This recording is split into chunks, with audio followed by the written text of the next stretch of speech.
Olivier Rizon, bonjour. Bonjour Florian. Vous êtes candidat à l'élection complémentaire à la municipalité nyonnaise sur la liste numéro 4, intitulée PLR, les libéraux radicaux. Et je vous remercie de participer à cette interview, dont le concept est simple. Il y a ici 20 questions, vous allez en tirer successivement 3 et vous aurez 5 minutes pour y répondre. Je vous propose de débuter par la première question, allez-y. Très bien, volontiers. Oula. Une question à la fois. Oui, pardon. Je vous remercie. Alors, la question est la suivante, c'est la question numéro 6. Faut-il soutenir Jura-sur-Léman, la station de ski de moyenne altitude? Bien sûr. Aujourd'hui, toute station, enfin on sait que les stations aujourd'hui, elles vont avoir un petit peu un problème en raison du réchauffement climatique et puis les modifications faites des conditions d'enneigement. Ça veut dire que il faut trouver des solutions pour l'été, il faut trouver un moyen pour qu'on puisse exploiter ces stations en hiver et en été, en sachant que certains hivers seront bons, on aura beaucoup de neige, et puis d'autres un petit peu moins. Mais il faut travailler dans ce sens-là, et puis bien sûr, parce que c'est un atout pour notre région. Atout pour notre région, ça veut dire aussi atout pour Nyon. Nyon, il y a des hôtels, il y a des commerces, il y a des restaurants. Si on a des gens qui passent aussi un certain temps après avoir passé, je ne sais pas, quelques jours en station, puis après qui décident de découvrir Nyon, c'est très très bien pour nous et pour l'économie nyonnaise. En cette période de ski, on sait que par exemple Saint-Cergue, les pistes de ski de Saint-Cergue ont des problèmes pour ouvrir, qu'il faut régulièrement remettre de l'argent pour pallier au déficit des abonnements qui ne sont pas vendus. Quelles seraient vos solutions à vous? Dans quelle piste aller? Est-ce qu'il faut toujours remettre de l'argent dans le pot commun dans Télédôle? Ce qu'il faut surtout faire, c'est, on va dire, alléger les conditions de travail. Ça, c'est un point qui est très important. Donc, il faut avoir de la flexibilité pour que la station puisse s'adapter en fait à ces problématiques. Après, si ponctuellement, il faut donner un coup de pouce, pourquoi pas? Parce que comme je l'ai dit, il faut s'inscrire sur le long terme. C'est un très bon projet, puis c'est un très bon atout pour notre région. Et cas échéant, ponctuellement, si c'est nécessaire, pourquoi pas, oui. Alors, pour un PLR, vous êtes un PLR qui avait une vision sociale.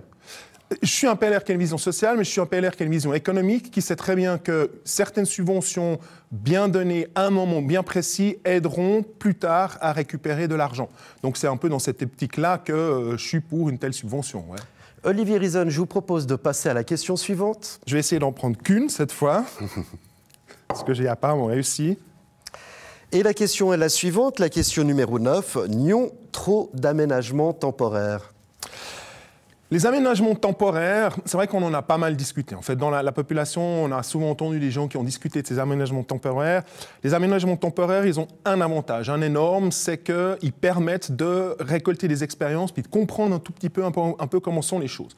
J'aimerais rappeler ici que Nyon n'est pas du tout pionnière en la matière. Zurich a utilisé, et Bâle a utilisé ce système pendant des années pour réaménager, par exemple, tout le quartier du Harturm à Zurich, là où il y avait le stade. Il a fait l'objet de beaucoup d'aménagements temporaires.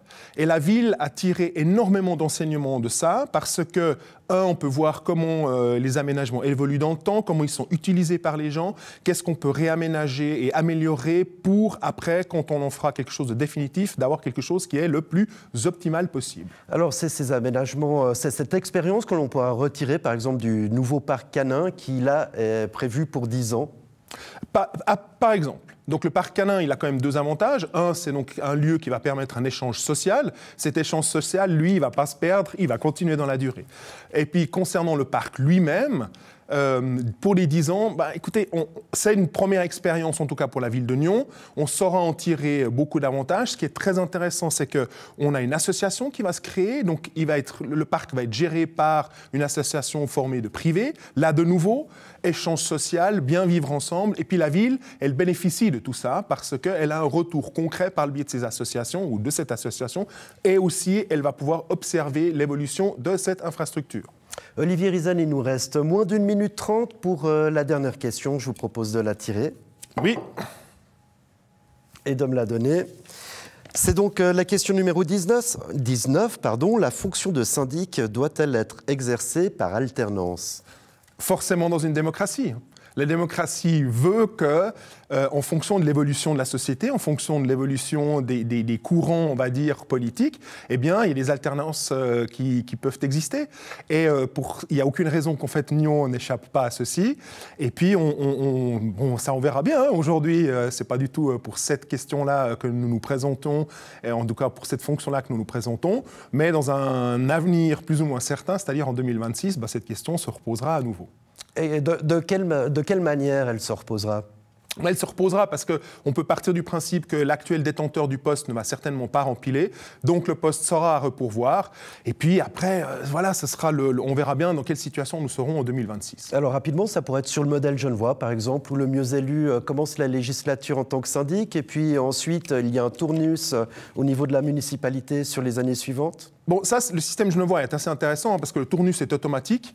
Est-ce qu'on s'aventurerait dans une telle nouveauté dans le canton de Vaud ? Je ne sais pas, parce que ça impliquerait une modification de la loi sur les communes, mais peut-être que c'est quelque chose auquel on peut penser dans le futur. Oui, tout à fait. Olivier Rison, merci beaucoup d'avoir participé à cette interview. Je rappelle que vous êtes candidat sur la liste numéro 4, intitulée « Les PLR, les libéraux radicaux ». Merci de m'avoir invité et très bonne journée.